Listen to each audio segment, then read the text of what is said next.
Okay, I think we can get started, and everyone else can keep trickling in.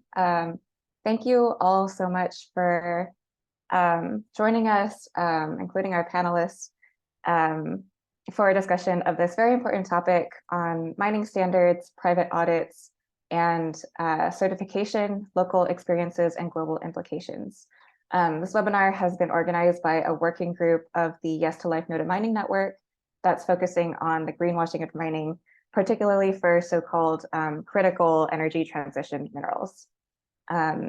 So my name is Jessica Ng. I am a member of the Center for Interdisciplinary Environmental Justice and the Yes to Life No to Mining network. I am based on Lenape land in New Jersey in the United States. And Lupe, would you like to introduce yourself briefly?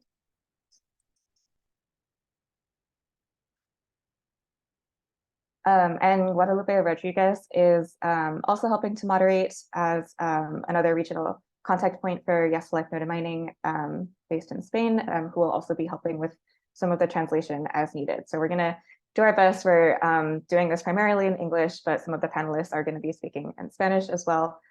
So we appreciate your patience as we move along.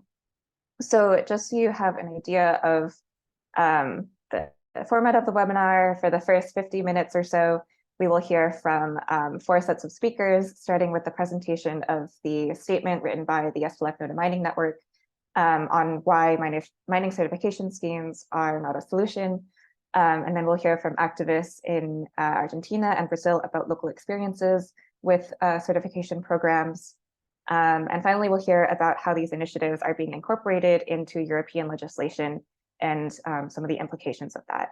And then for the remaining time, which should be about 40 minutes, we will open it up for questions and answers.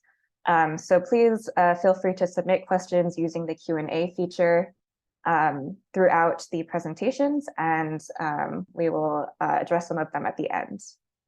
So with that, I will turn it over now to Jen Moore to get us started on the statement from Yes to Life No to Mining, which Guadalupe has just put into the chat for everyone to read and share as you see fit. So Jen Moore is one of the regional contact points in Latin America for the Yes to Life No to Mining network. She is based in Mexico City and is part of the Rhizome Collective, a member organization of the Mexican Network of Mining Affected People, or REMA by its initials in Spanish. So Jen, go for it. Thanks very much, Jessica, and thanks very much for the invitation to participate. Before I begin, I just want to mention that REMA, as a member organization of Yes to Life No to Mining, has for some years maintained a position against certification as a false voluntary solution to what's an unaccountable industry that benefits from tremendous impunity and causes tremendous destruction, and very much welcomes the declaration that the network just released a few months ago, 10 reasons certification schemes are not a solution. I've been asked to provide a brief introduction to the declaration, and I'm going to try to keep my remarks brief to give more time for the examples of how these certification systems pose a threat to mining affected people, including the problematic movement to incorporate these into legislation. Before I get into the essence of the declaration, I just want to comment again on what is certification. In addition to being voluntary schemes that are based on a certain standard, which is often the part that civil society organizations tend to put their focus and attention on, underlying this, the certification itself is facilitated by a contractual relationship between a company seeking certification and a certifying body that has been charged with measuring company performance against the standard, and whose business model relies on maximizing positive decisions and awards. Certification bodies in themselves are in fact an industry with an inherent conflict of interest that gives them an incentive to ensure positive outcomes. Many standard-setting groups are principally industry-led and run, but some do involve non-governmental organizations or multi-stakeholder groups whose credibility is harnessed to lend value to their certification.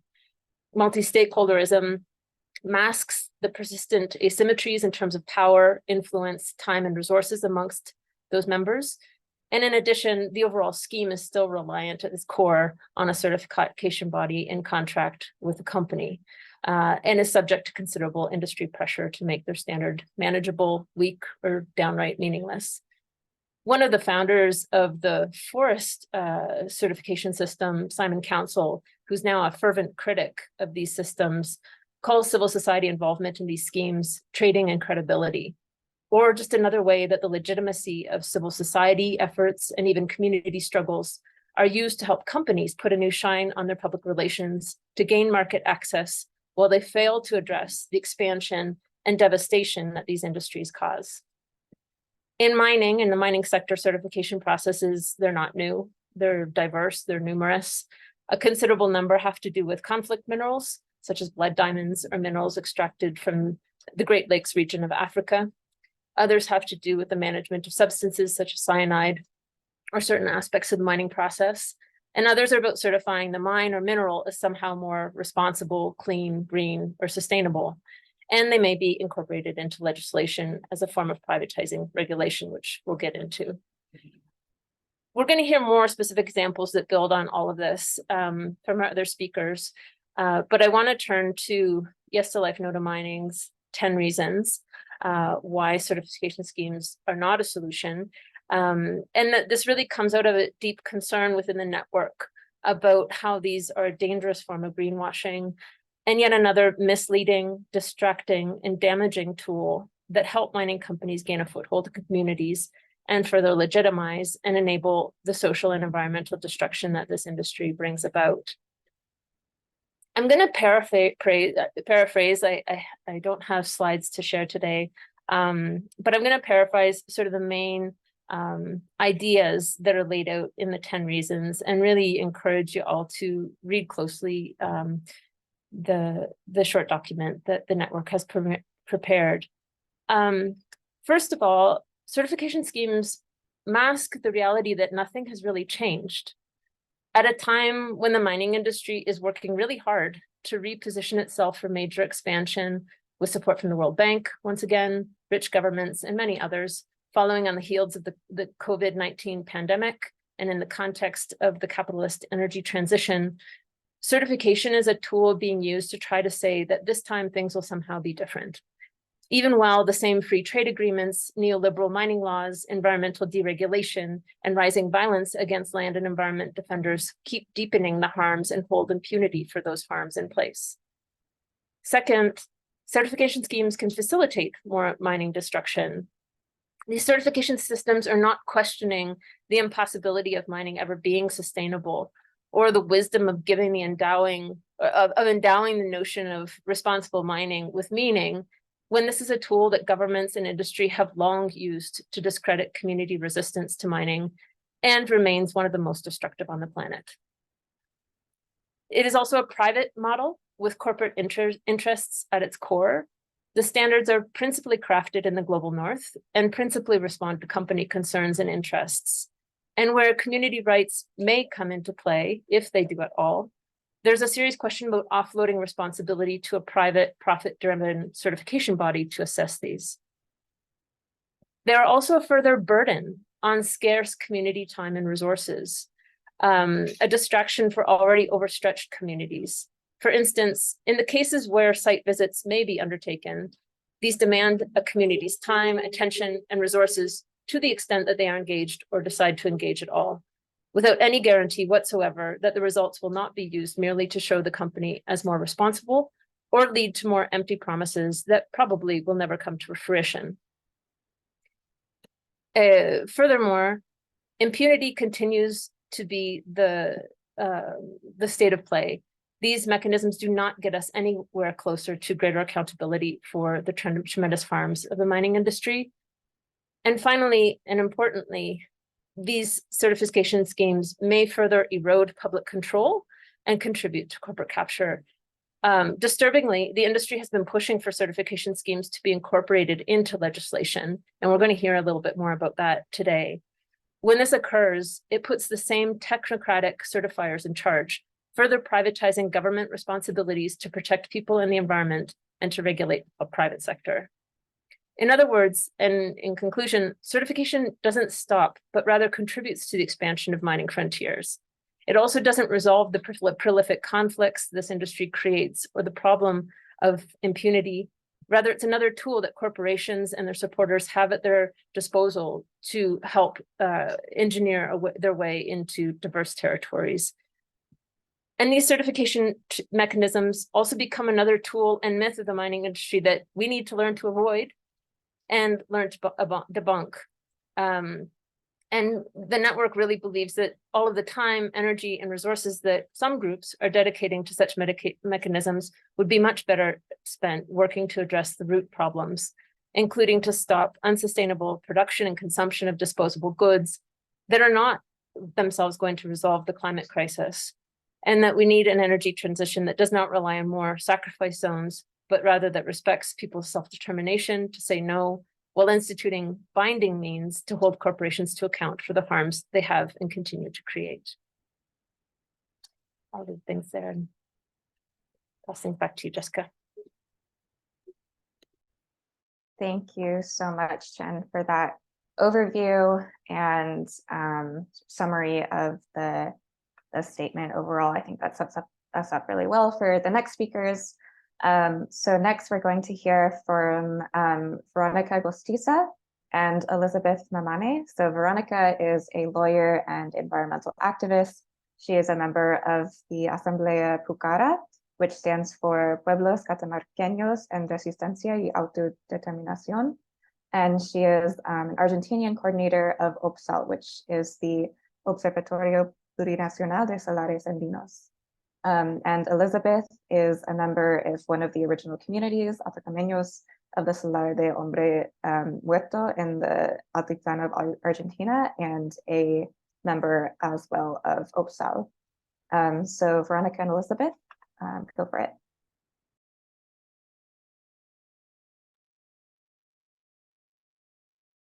¿Empiezo, Jessie? Sí. Bueno. Yes, and sorry, I will share the Luego voy a compartir si pantalla. yeah, I think that'll be easier. Bueno. Hola a todos y todas. Good morning. Thank you very much for this invitation.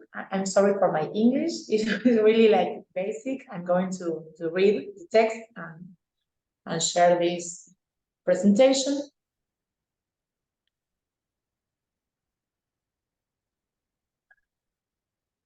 ¿Está bien, Jessie? Yes, we can see that. Thank you. Okay. My name is Veronica. I'm here in Catamarca, Argentina, in the Salar del Hombre Muerto. This picture we are seeing right now. Here in Catamarca, the company Livent has been extracting lithium since 1997. In other words, for us, the extraction of lithium from salt flats is not new at all. Not only is it not new, but we are the real negative example due to the social, communal, and environmental damage caused by extractivism. In the year 2000, Livent dried up the wetlands of the Trapiche River as a result of extracting millions of liters of fresh water from there. Reports from the Secretary of Mining of the province of Catamarca mention that this damage is irreparable and the river remains dry to this day. From there is where I am speaking to you today and where I want us to stay throughout this conversation. It's not about hypothetical and imaginary cases. It's about a real case and a witness to the damage and destruction of the territory. Well, we want to highlight that in May 2021, we held a video call meeting with IRMA members in which we we listed and denounced the concerns and the damage, both social and environmental, that the company has generated in the territory. This seems to have been ignored, and therefore we want to express once again the reasons why we continue to reject the continuity and expansion of lithium mining activity in the Salar del Hombre Muerto by Livent, as well as the other projects present in our territories. In November 2022, the indigenous community, we found out that IRMA was initiating the certification process for Livent. And the indigenous community presented a statement to IRMA denouncing all the violations of environmental rights and indigenous rights.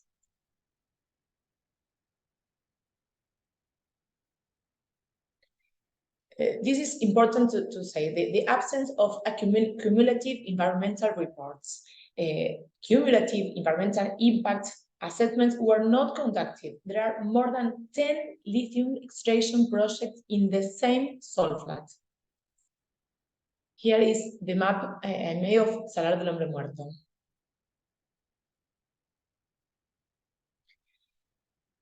And in the other way, in Catamarca, we have no access to justice. From our community, we have made administrative presentations with more than 200 signatures in the Secretary of Mining of Catamarca. And judicial action, habeas corpus, we said, and at the Supreme Court of Justice of Catamarca, where we demand the suspension of the construction of the aqueduct and the expansion works of Phoenix project to be stopped. Phoenix project is the project from a Livent company.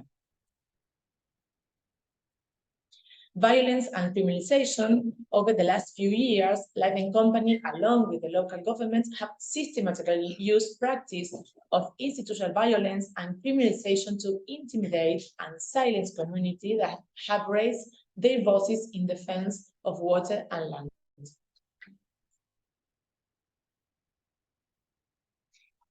And here this is a poem by an Argentinian writer, My Love, I Came from the Future. You are there, but the river is not.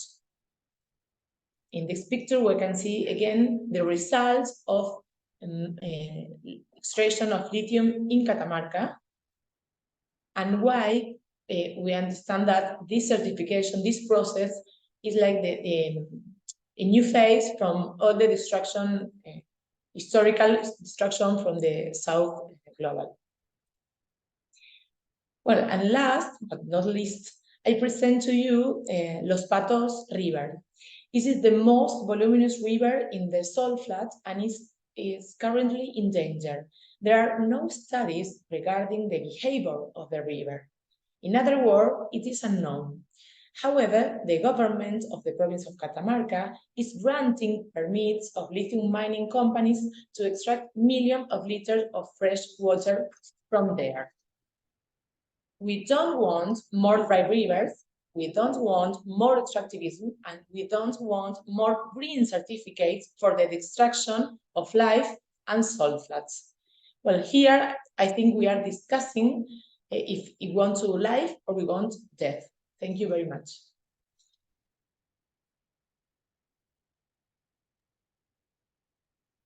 Thank you, Veronica. And ahora, Elizabeth, podemos preguntar si puedes contar un poco sobre la experiencia de las comunidades con esta certificación y lo que quieren las comunidades. Y si puedes hablar un poco y entonces parar un poco para traducirlo.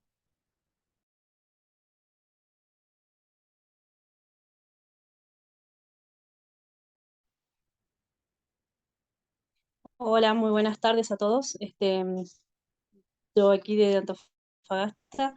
Bueno, comentarle un poco de lo que habló Verónica. La preocupación de la comunidad es bastante por el tema de esto de las aperturas tanto a las mineras sin control ambiental, sin consenso del Estado provincial hacia las comunidades que no nos dan participación en las charlas informativas que dicen ellos que no son informativas. En realidad vienen gente desde afuera para permitirles que se avance sobre los proyectos mineros, pero las comunidades no somos parte de nada. Un minuto y podemos decirlo. Yes. So Elizabeth says that she wants to explain about how mining projects are being opened in the region without any environmental control of the authority, the provincial authority, and also without any informative sessions.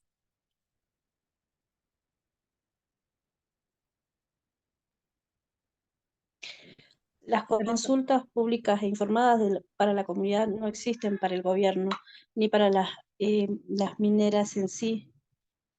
Nosotros estamos intentando continuamente luchar para ser escuchados primero. Yes, there's no free, prior, or uninformed consent session, any kind of it.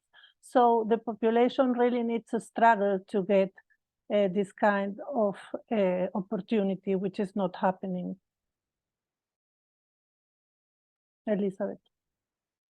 Hablamos de muchos proyectos mineros con la apertura del gobierno provincial. Tenemos varios proyectos mineros, se cuentan entre 40 autorizados por el gobierno alrededor de todo Antofagasta.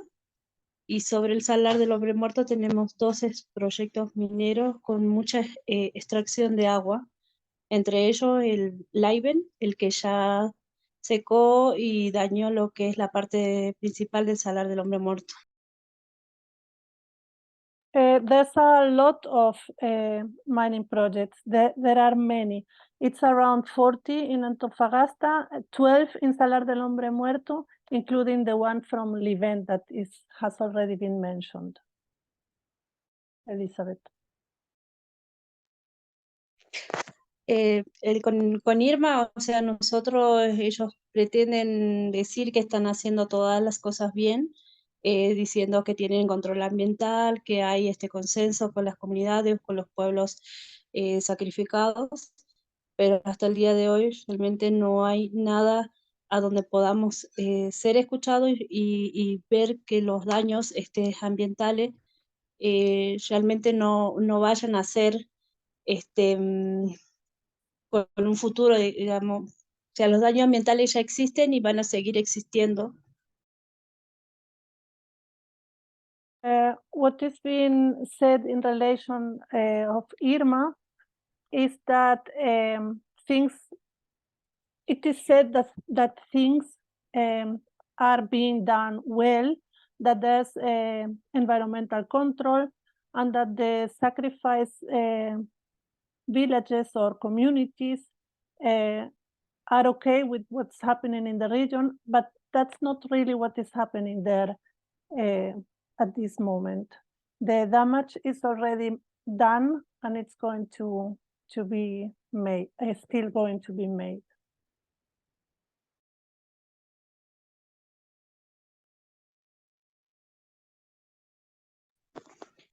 Gracias. Elizabeth. No sé si quieren hacerme alguna pregunta o después van las preguntas. La verdad que es muy largo de explicar y de contar, que por ahí es como que me estoy olvidando un poco, pero por ahí es más fácil con las preguntas directas que yo les puedo responder, porque son muchos temas y todos son muy preocupantes para el salar y todo lo que es alrededor de Antofagasta de la Sierra. Okay. Gracias, Elizabeth. Creo que es todo para ahora. So Elizabeth was just saying that that's sort of all for now, but there's a lot to say. And so if there are more specific questions or aspects that people are interested in, please send questions through the Q&A, and she can address those more directly at the end.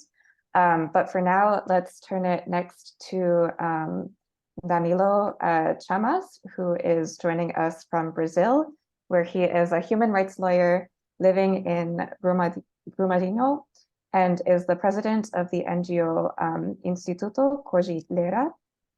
Danilo has been working with the Association of Relatives of Victims of the Brumadinho dam collapse in their fight for criminal justice in Brazil and in Germany.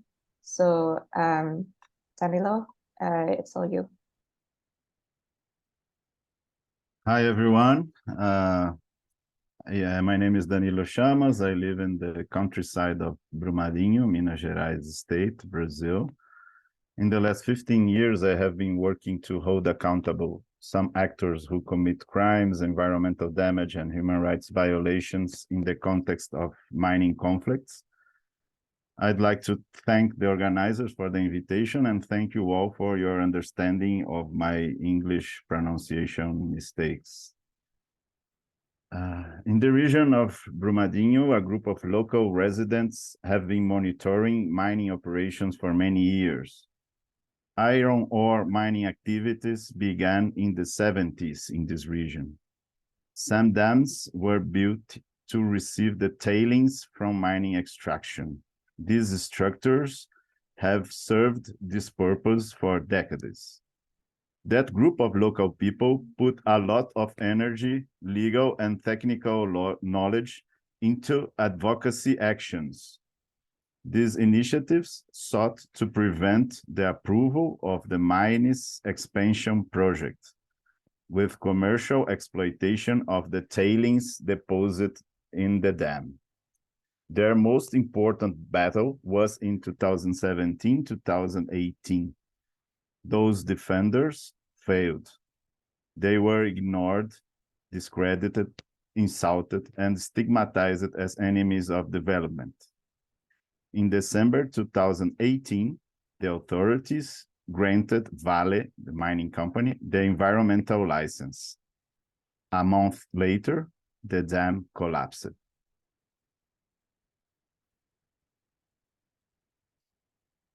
The Brumadinho Dam collapse in Brazil in 2019 killed 272 people, to whom I pay tribute now, and released toxic sludge into the surrounding environment. It contaminated the Paraopeba River, which historically supplied thousands of people. This is a tragic example of the hazardous combination of for-profit extractivism, state negligence, and corruption within the safety certification industry.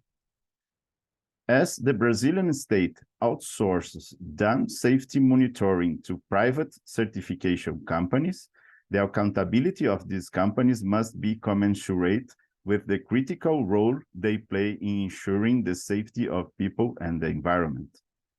The investigations in Brazil into the dam failure revealed substantial evidence supporting the criminal prosecution of 11 employees of the mining company Vale and 5 employees of the German certification company TÜV Süd. 4 months before the dam failed, German certification company TÜV Süd, headquartered in Munich, confirmed the dam's stability. TÜV Süd has subsidiaries worldwide. Engineers from the Brazilian subsidiary, based in São Paulo, issued a certificate declaring the dam stable. In addition, witnesses reported that a TÜV Süd employee from Munich regularly visited Brazil.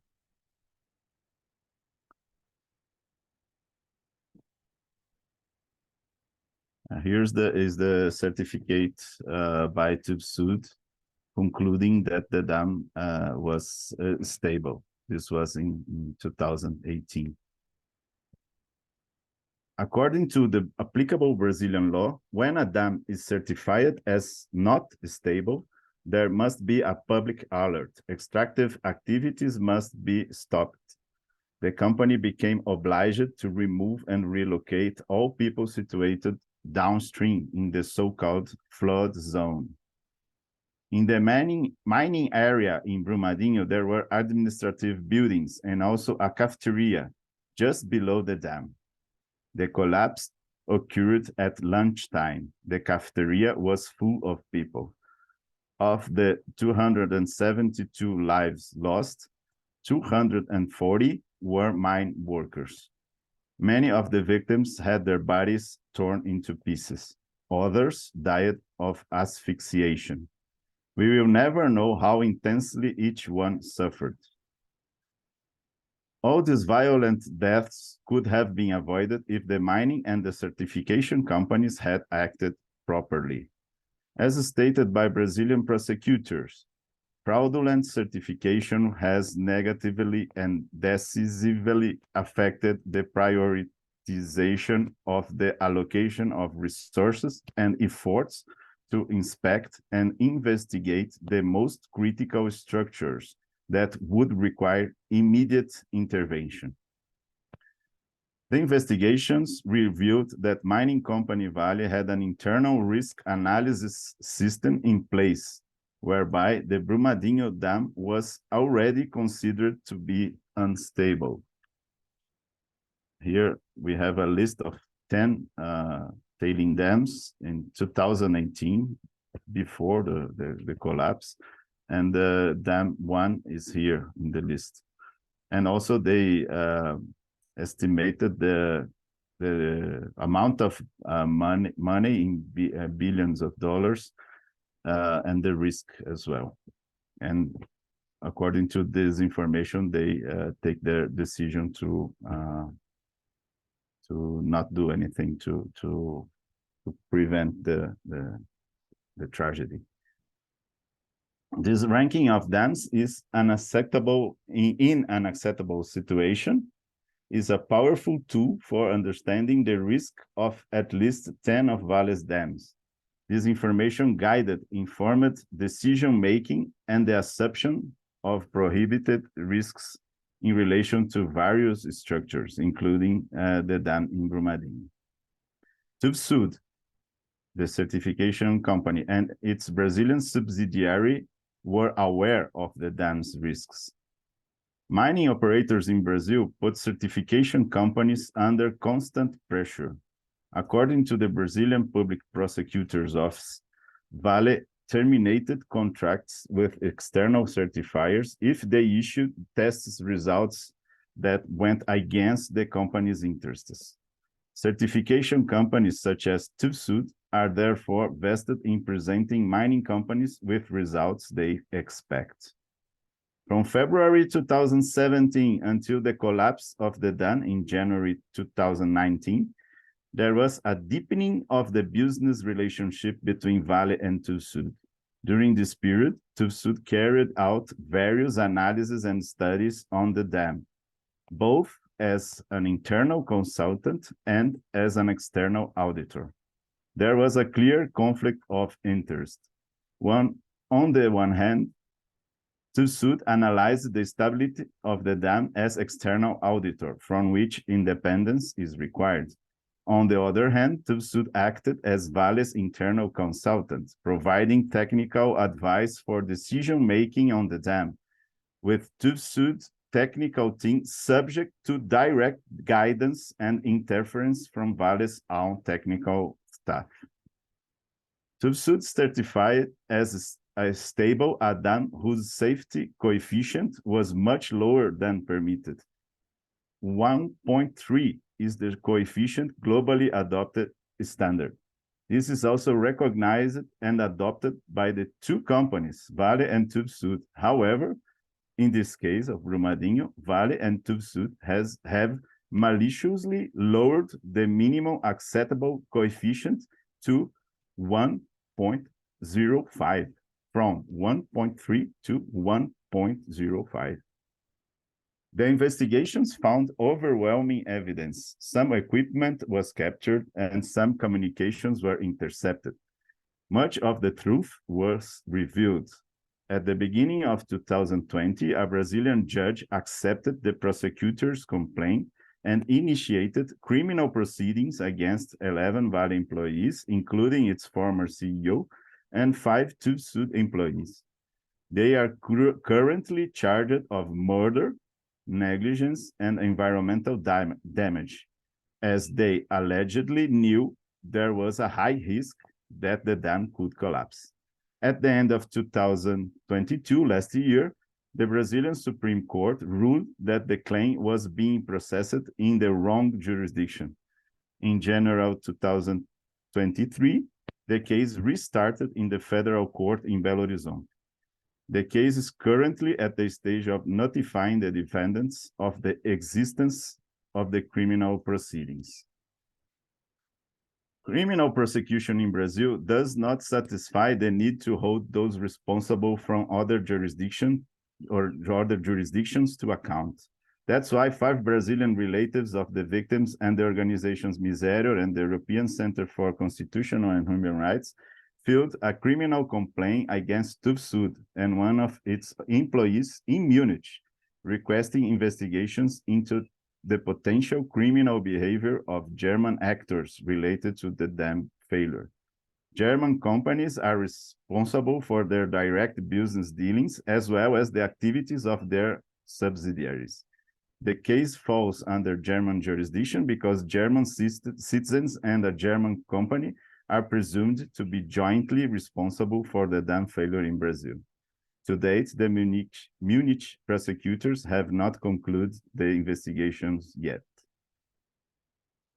In the fight to hold companies criminally responsible, institutions such as the police, public prosecutors, and the judiciary are essential. However, our experience has shown that this struggle can only be sustained by the vigilance of the people. The victims' relatives in Brumadinho realized that they needed to take organized action. To this end, they founded the Avabrum Association, whose priorities are justice, criminal accountability, the preservation of memory, and the search for victims whose bodies have not been found. We have 3 people still missing. Every month, the victims' families gather for a public event at the entrance to the city. The repeated shouts for criminal justice and a growing public interest in accountability inspired us to found the Observatory of the Criminal Proceedings on the Brumadinho tragedy. This initiative documents criminal proceedings in Brazil and Germany. We monitor the performance of justice institutions and disseminate reliable information to the public, while archiving case materials to create a documentation center in the web. To conclude, the Brumadinho case is a clear example of why we cannot trust the good faith of companies, including certifiers. That's why we congratulate Yes to Life, No to Mining on these initiatives. Here we have a print from Vale's official website when they say their values, for example, act with integrity. We build relationships of trust and promote open and transparent communication. We are engaged, responsible, and have the discipline to generate results. Life matters most. Respect our planet and communities. And here, TÜV-Süd website, our purpose: enable progress by protecting people, the environment, and assets from technology-related risks, inspiring trust in a changing world. Thank you. Thank you, Danilo, for sharing that, everything that happened with the dam collapse and dealing with the aftermath. So our final speaker before we move to the Q&A part is Teresa Hoffman. So now we're going to go from sort of the on the ground experiences to talking about what this means for legislation. So Teresa is a policy advisor on raw materials at the Organization for Bread for the World, which is a German NGO based in Berlin, and she's going to talk about the Critical Raw Materials Act. Thank you, Jessica, and thanks everyone. First of all, thank you for the invitation and also for the input of the other speakers. Yeah, it's quite tough to speak actually after like what we heard now about all the emblematic cases and reasons why certifications are problematic or even lead to environmental and human catastrophes such as like Brumadinho or Rana Plaza, and can also even like or even have like also the risk to help companies to do greenwashing and their like when they have bad business practices. Jessica, could you share these slides, please? Yes. Sorry, and I will I will now speak about like the actual or the foreseen role of industry schemes or certification or certifications within European legislations, more like concerning the implementation of human rights and environmental due diligence processes of companies and how they want to like show the sustainability of a project as foreseen in this year in the Critical Raw Materials Act. So I will basically more talk about trends and tendencies we see in this kind of legislation. So we will not only speak about the Critical Raw Materials Act and won't like make a deep dive into the legislations themselves, but give more like an overview of the role of these industry schemes and certifications. So maybe the next slide. So within the last 10 years, we have seen like kind of a paradigm shift from voluntary corporate responsibility to obligatory responsibility, where also the development of the legislation within the European Union are kind of coming from or developing from. So in 2011, you probably all know the United Nations Human Rights Council endorsed the UN Guiding Principles for Business and Human Rights. And I mention them because they are kind of the first global standard for preventing and addressing the risk of adverse or negative impacts of human rights linked to concrete business activities and practices. And they are still like the internationally accepted framework for enhancing standards and practices regarding business and human rights. And in order to implement those principles, countries were or are supposed to adopt so-called national action plans on business and human rights to implement these guiding principles. And Germany, for example, did this, published its national action plan in 2016. And like the biggest critique from civil society was that it was again voluntary and not like binding rules or legislation. Like binding rules for companies to comply with human rights and environmental standards along their whole supply or value chains.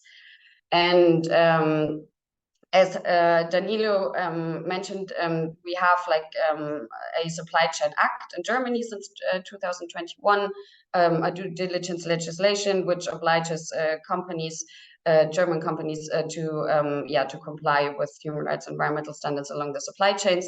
And in 2022, the EU Commission published a proposal for this kind of legislation on a European level, the Corporate Sustainability Due Diligence Directive, CSDDD, and the negotiations for this directive are still ongoing. So why am I telling you this? It's because like and the two most important international standards concerning businesses and human rights, like the UNGPs I've mentioned before, and the OECD guidelines for multinational enterprises on responsible business conduct, say that the responsibility of conducting due diligence is by the company itself and cannot be outsourced to third parties, such as audits, certifiers. Next slide, please.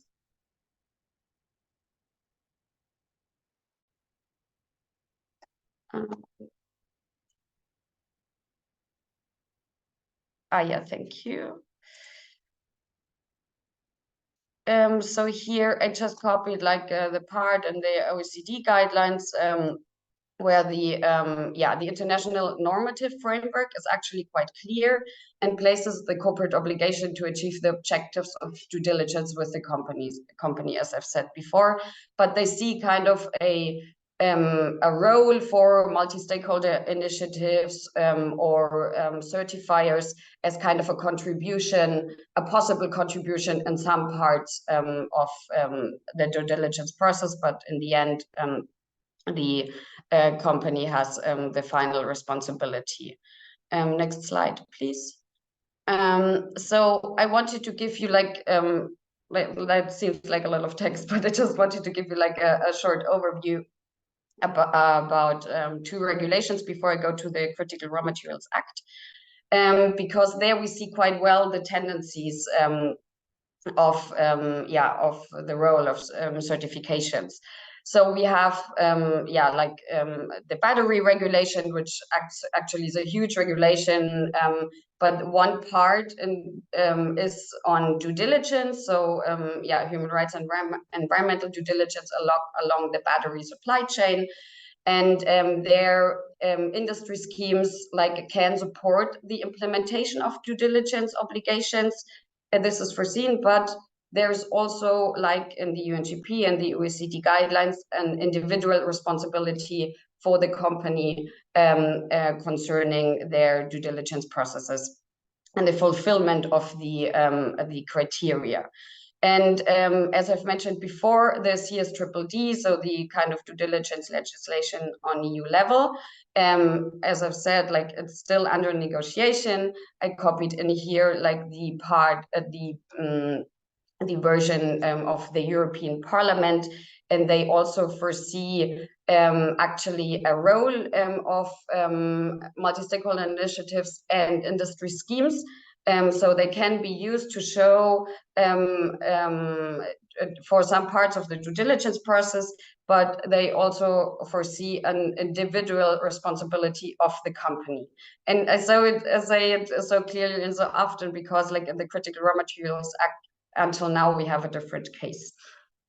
But we can see here is a trend to including kind of a role of industry schemes in this kind of legislations.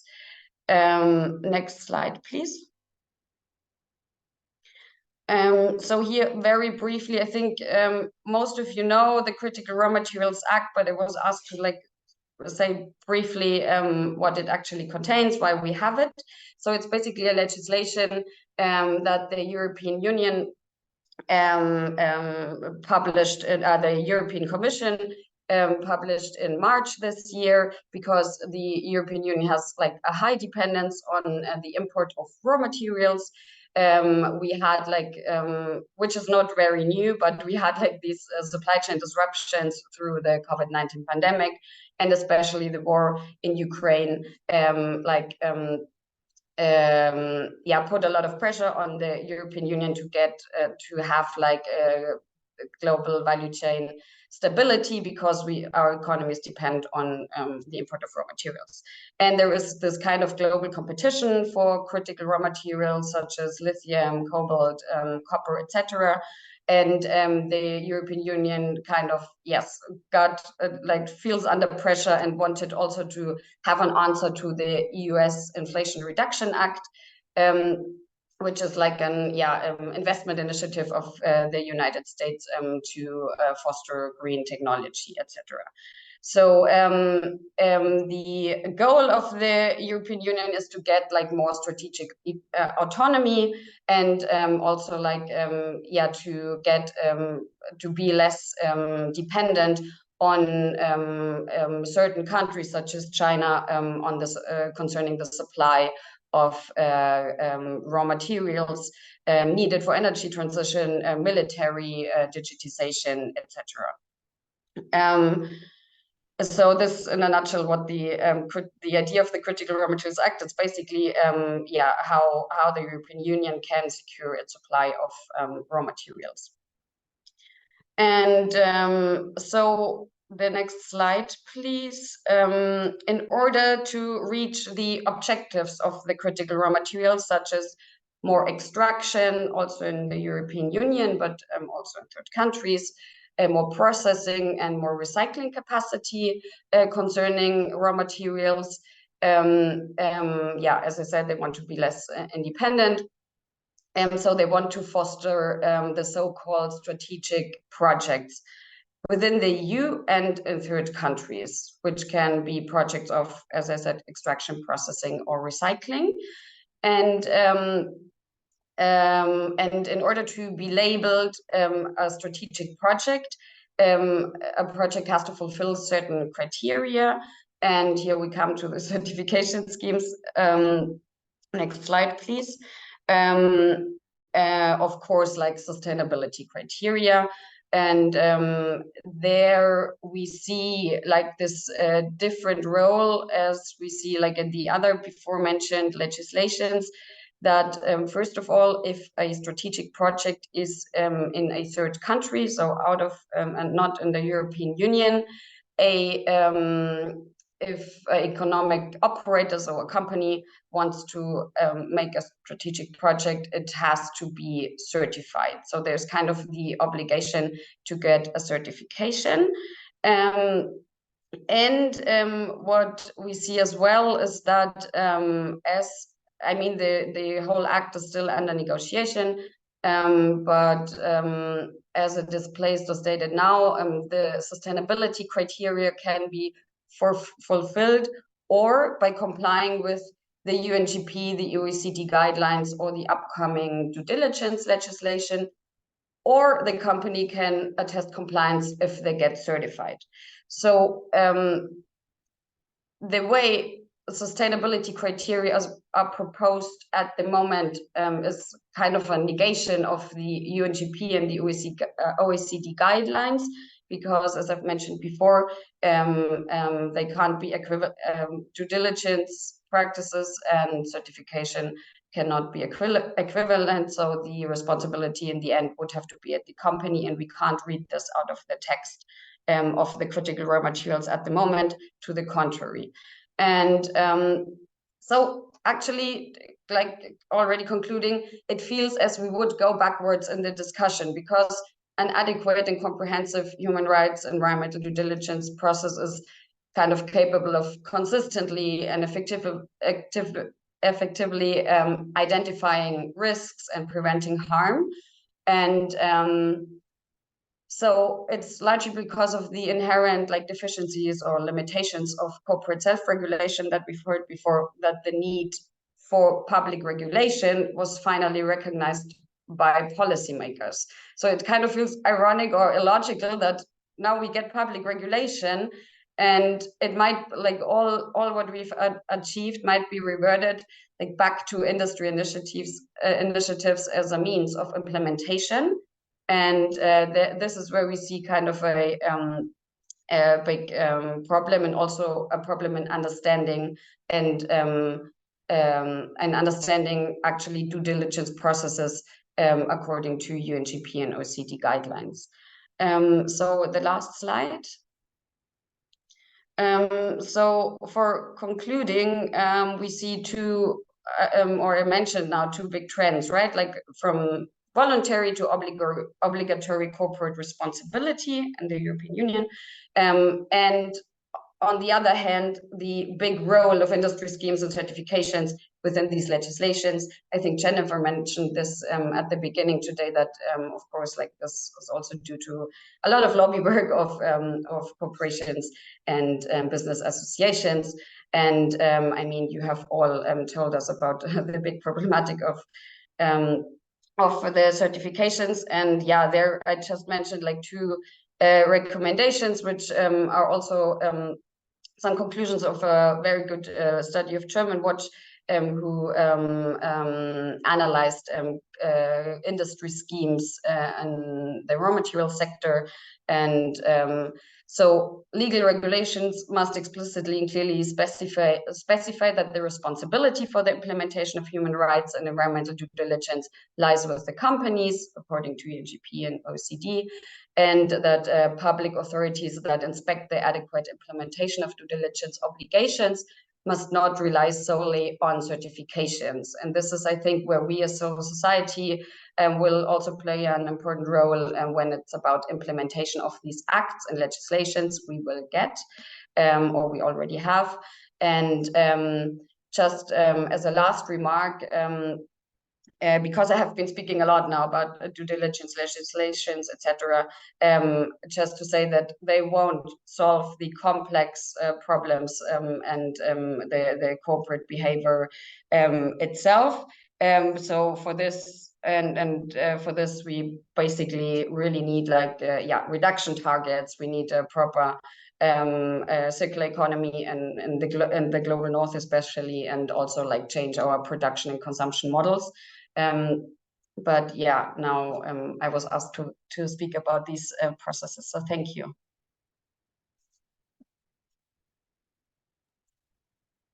Thank you, Teresa. And thank you again to all of our panelists for being here and sharing their expertise and experiences today. So now we're going to move into the Q&A, and I hope that a lot of folks can still stick around for that to get into some of these other questions of interest. So we are going to start. Actually, Guadalupe, do you want to do the first one? Yes, I can do that. Thank you, Jessica. There's an important question from Indonesia that says mining standards, private audits, and certification is a new big problem to environmental and poor communities who live in the rainforest until coastal and sea, and who live in developing countries like my country, Indonesia. Now in Indonesia, a lot of nickel mining permits is issued by ENA government. It is for electricity, car, and battery production. Also for energy. Sorry, this has moved somehow. Also for energy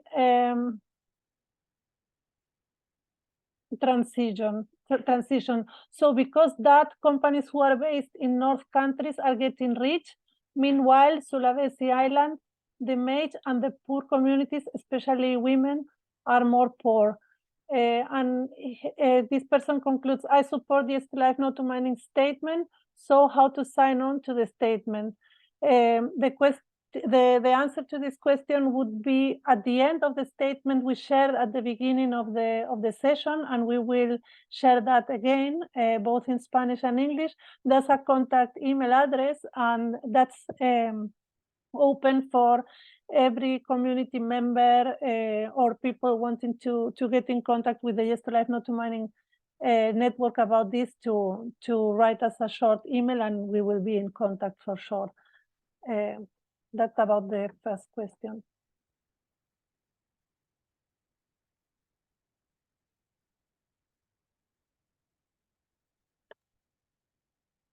Great. And sorry for moving that question over to the answered side in the middle of it. The next question, so I'll read it in English and then we'll translate it because I think our panelists from Argentina will have something to say about this. So the question is, what do you think of an indigenous and community-led assessment standard to prove where companies failed to respect consultation and consent, as well as environmental protection. Puedo traducir por si acaso ayuda. Y la pregunta sería, ¿qué opina de una norma de evaluación dirigida por indígenas y comunidades para demostrar que las empresas no han respetado los principios de consulta y consentimiento, así como la protección del medio ambiente? Es la propuesta que nos lanzan.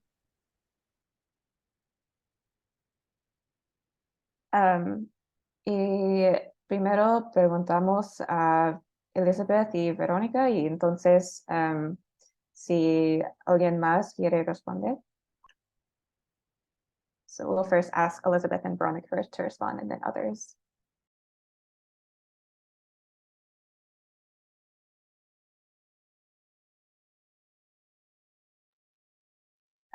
Elizabeth y Verónica, si quieren responder, necesitan unmute.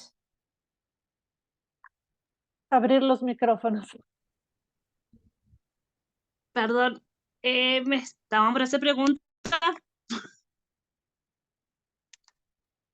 ¿Quieres que te repita la pregunta, Elizabeth? Sí, por favor, porque no lo alcancé a escuchar.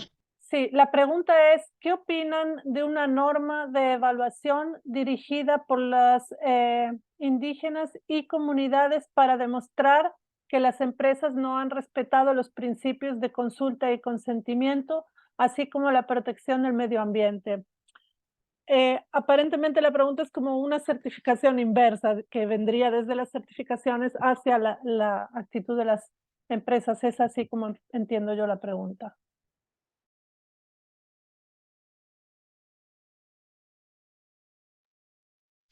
Lo que ustedes, si mal entiendo, están proponiendo que nosotros hagamos como comunidad, presentar una queja, una nota, algo así, perdón. Es una pregunta desde la audiencia. Las personas que escucharon tienen esa pregunta. ¿Qué opinan de la posibilidad de que las comunidades indígenas o las comunidades afectadas pudieran hacer una certificación desde su posición hacia las empresas por los daños que efectúan las empresas, tanto a las comunidades como al medio ambiente? ¿Tú crees que es posible algo así? ¿O qué te parecería? Sí, me parece. Sí, me parece muy importante porque creo que eso sería un punto a nuestro favor para poder tener algo para hacer frente a todo esto, ¿no? Para mí es muy importante que las comunidades podamos tener esta posibilidad. Elizabeth says she finds that possibility could be very important for the communities to have a tool to be able to explain what is happening in the communities. Just that. Verónica, ¿quisieras añadir algo?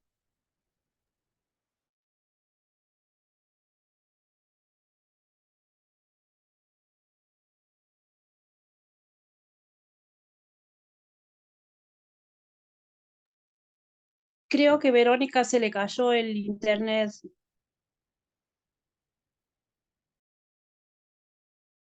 Would any of the other speakers like to comment on this?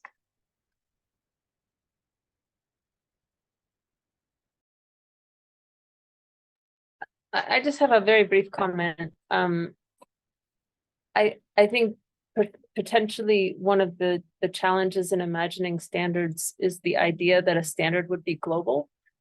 And I think community-based standards and processes are necessary, but they need to respect the inherent laws, traditions, and decision-making processes of those peoples. And so it's, for me, a little bit complicated to imagine that it would be a single standard, but rather that there should be respect for communities' own processes of assessment, evaluation, making decisions, and making those known. It sort of just questioning whether or not that would fit into the concept that we have of what constitutes a standard.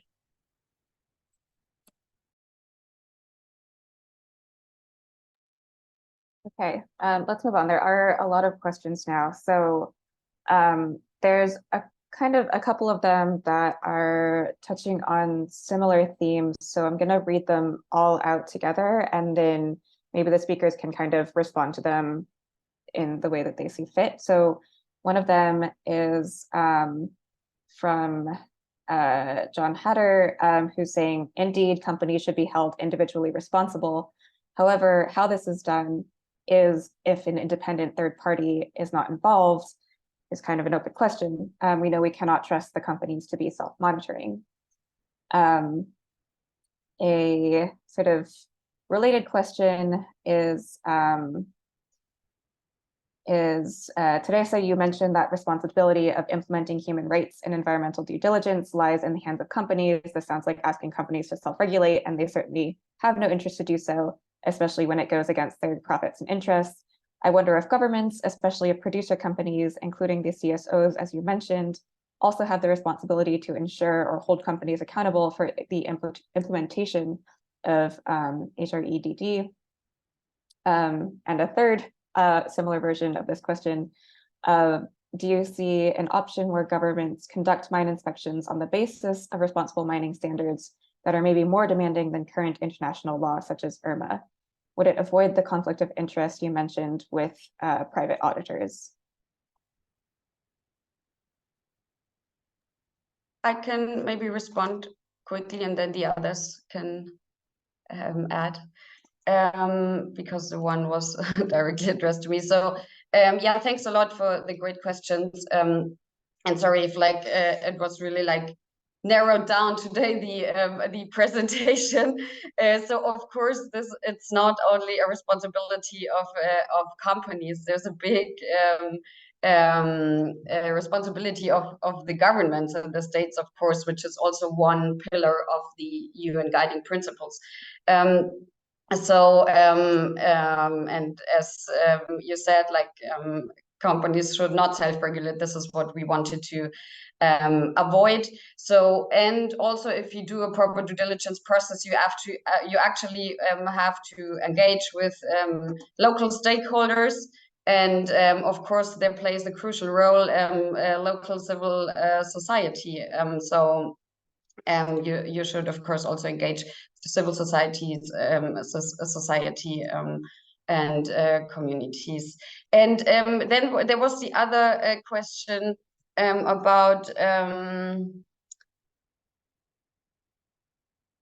companies should be held individually responsible. However, how is this done if an independent third-party audit or the third party is not involved? And if and on the more demanding standard. So I would actually ask if these certifications or certifiers or third parties are actually independent, if they are paid by the company.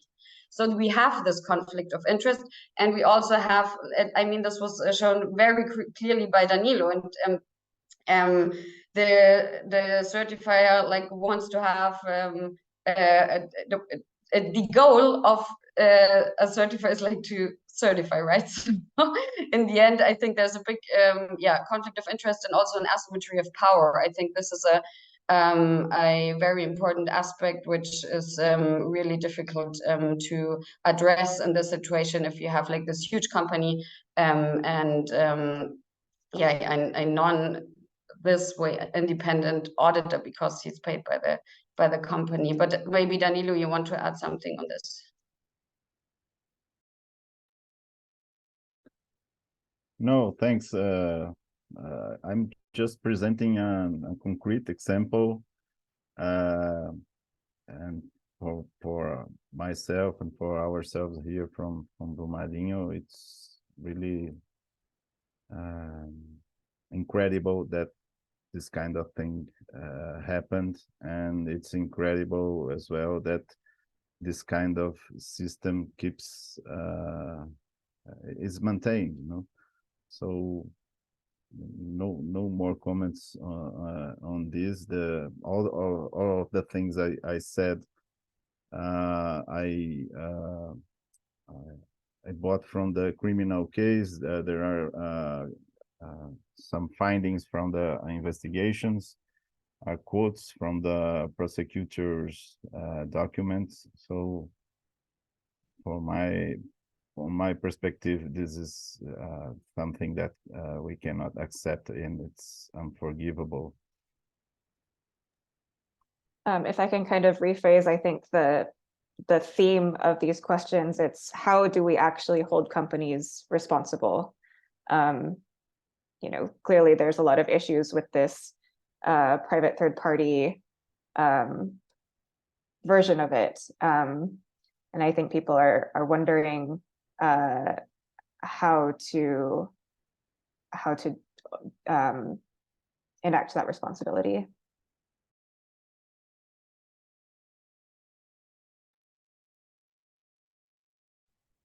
I think I wanted to respond to one of the questions that was raised in the group of questions. I think Teresa responded well to the question of whether or not certifiers can be considered independent to start with. But on the question about whether governments were to take over mine inspections based on an IRMA standard, I think there's a bigger question there. I mean, we are saying that governments should take responsibility to protect people and the environment, and but I think incorporating these standards is not such an easy question, when I think we're raising a bigger question about should there be more mining at all.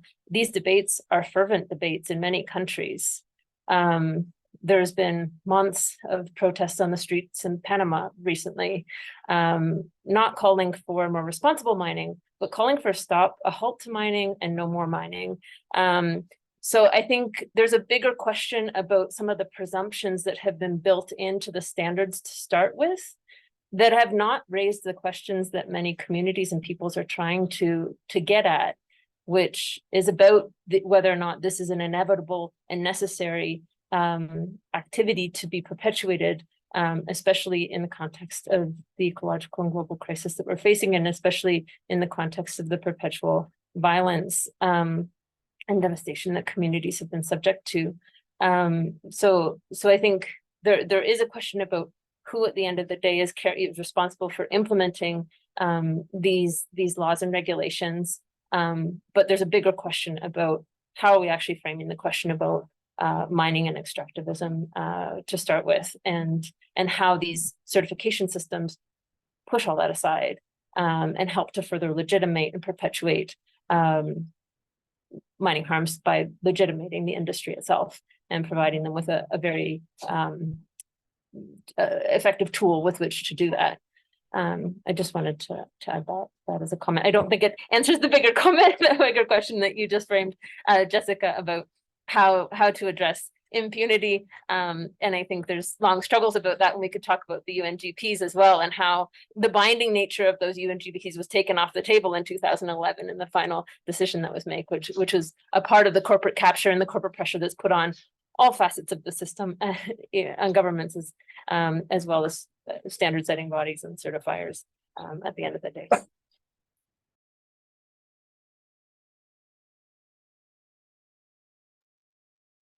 Thank you. There are a couple of questions about the Brumadinho case specifically. If Danilo can add a little bit about that. And so one of them is asking, oh, where did it go?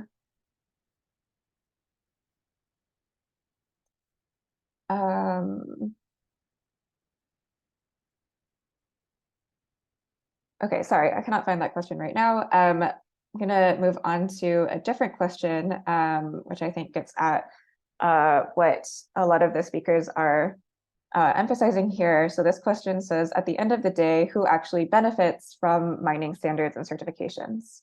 So open to any of the panelists who would like to respond to that.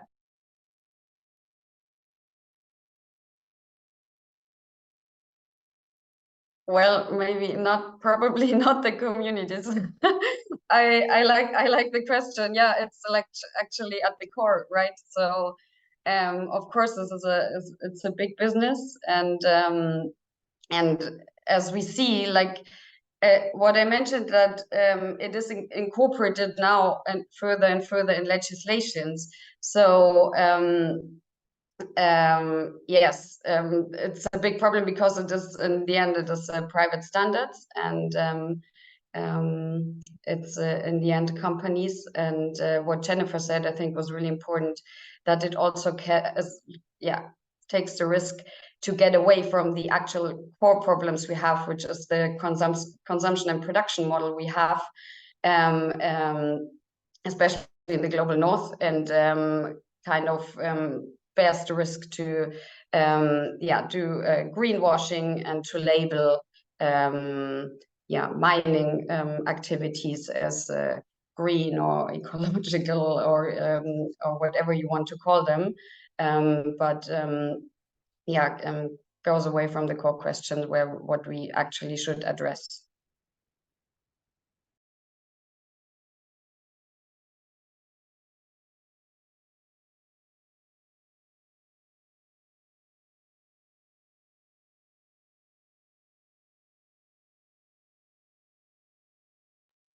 Thank you, Teresa. One of the, I think we can fit a few more questions in before the end of the webinar. The next one is asking, basically, are there any examples of companies who have displayed an acceptable due diligence process?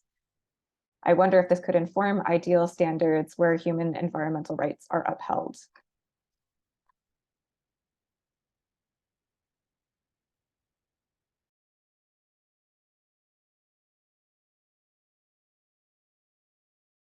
Silence.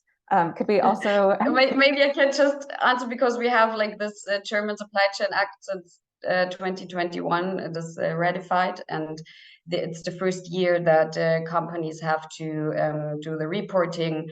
And of course, we have a lot of debates about the roles of multi-stakeholder initiatives, certifications, etc., in the implementation of the of this act. So we still don't have like the reports of the companies, but that will still take like 1 or 2 years, I think, that we can check if there are like kind of acceptable due diligence processes. But still, I think it goes in the wrong direction, because then it asks like the ideal standards where human environmental rights are upheld.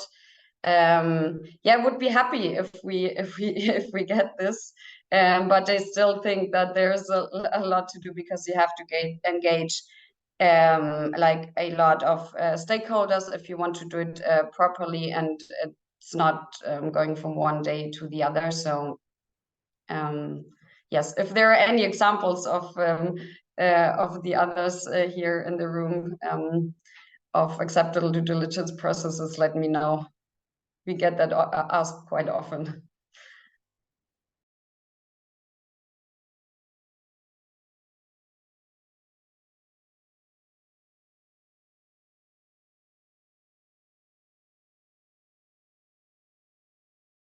Traducimos esta última pregunta también para, por si Verónica o Elizabeth quieren añadir algo. La pregunta era, en resumen, ¿hay ejemplos de empresas que hayan mostrado un proceso de diligencia debida aceptable? Y la persona que pregunta, se pregunta si esto podría servir de base para unas normas ideales en las que se respeten los derechos humanos y ambientales. Bueno, puedo contestar en español breve y hacemos la traducción. Dos cosas. Por un lado, preguntaban sobre más información acerca del event y el disecamiento. Hay publicaciones en los dos espacios, en Pucará y en Opsal, donde están los comunicados de la comunidad e información sobre todo este proceso. Y si es necesario, también poner a disposición el correo de mail para mayor información. in the first place, Veronica will express about what is happening with Livent and the lack of water in the region. And she is telling in the website of OPSAL, there's information about this, and also the contact email for more on the case. Y en relación a esto, algunas preguntas en general sobre posibilidades de normas que sí sean adecuadas. En primer lugar, saber que hay ya mucha normativa local, internacional, sobre derechos humanos ambientales, que no se trata a veces de que no hay normativa, sino que no se la respeta y no se la aplica. Sí, en Catamarca, las leyes sobre el agua son del año 1974, con lo cual sí es urgente mejor normativa local, teniendo en cuenta los avances y el eje del agua en el mundo hoy en día. Y lo que sí necesitamos pensar es que no se trata solamente de controles, sino del derecho al no de las comunidades. Las comunidades, antes de pensar en prácticas de debida diligencia, tienen derecho a no aceptar este tipo de proyectos extractivos en los volúmenes en que se los plantean, porque tienen decisiones sobre su forma de vida y economía regional. Entonces, no nos olvidemos del derecho al no de las comunidades antes de seguir pensando otras estructuras.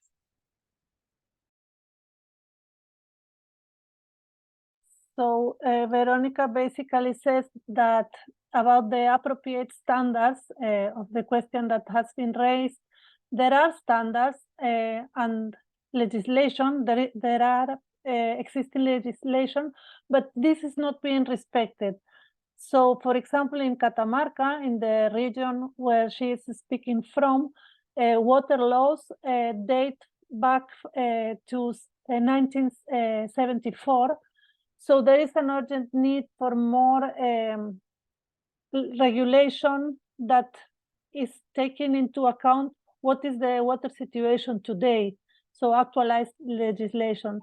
And this is, her point is, this is not about regulation or norms, but about the community's right to water. So this is about the right of the communities not to accept these mining projects, because they have the right to their own ways of life in the community, the traditional or whatever ways of life they have currently.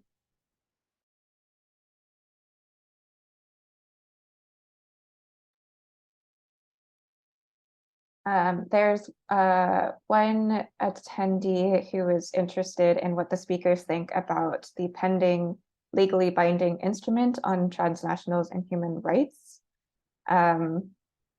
Do the speakers have some comments on that?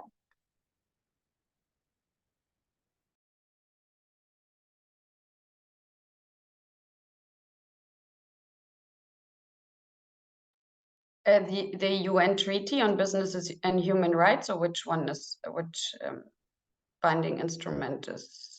It was not specified, but I am assuming that it is that one.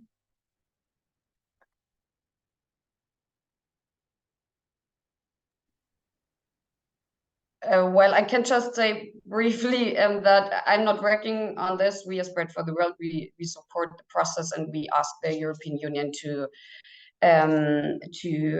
get a negotiating mandate. They have been quite calm about this whole process until now, and we push that they should engage in the negotiations on this UN treaty. This I can't say more about it. I don't know if the others are working on this.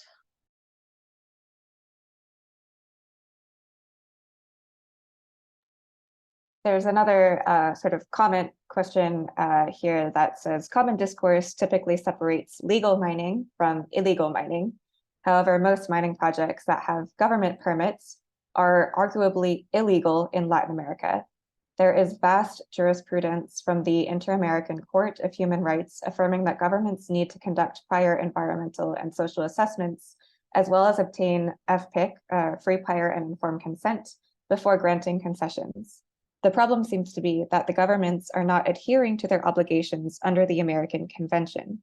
Maybe there is a need to change the discourse and refer to all mining projects as illegal unless they meet the prior consent requirements. Sort of posed as a question.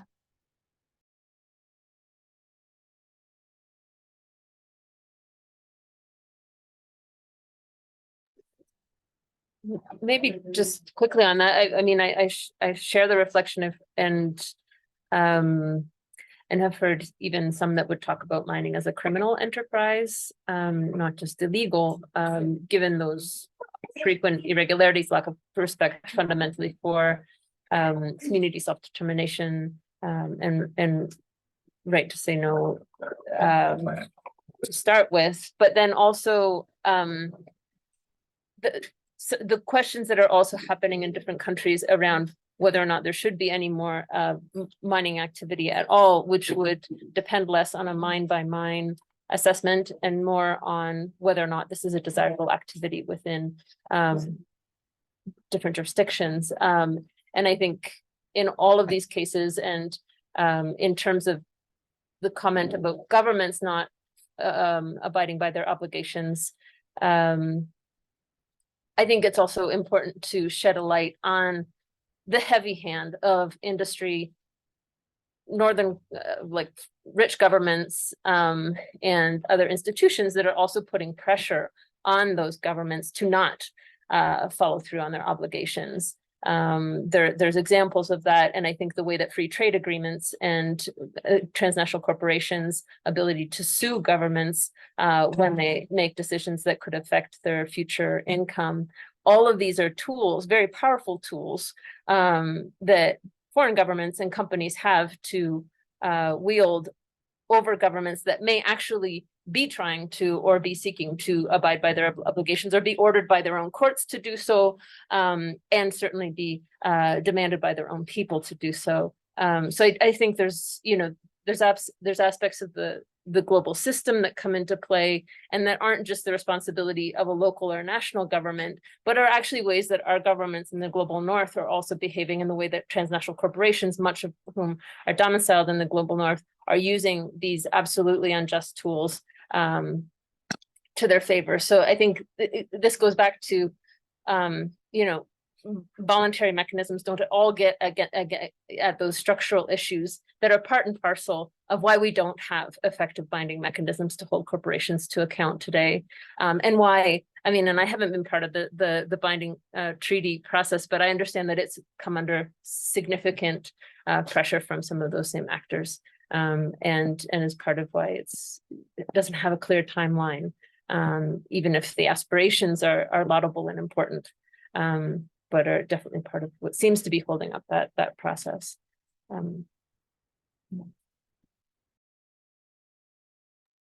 Okay, thank you. We are at time now, so I just want to thank all of our panelists again for being here and speaking with us. Thank you for everybody who attended to listen and join in the conversation. And there was a couple questions about the recordings and documents, so we will send the recording after this, and you know, encourage you to share it with folks that you think would be interested. So that's all. Thanks again for coming, and see you next time. Thanks a lot for the invitation and for listening. Thank you. Bye. Thank you. Thank you. Bye-bye.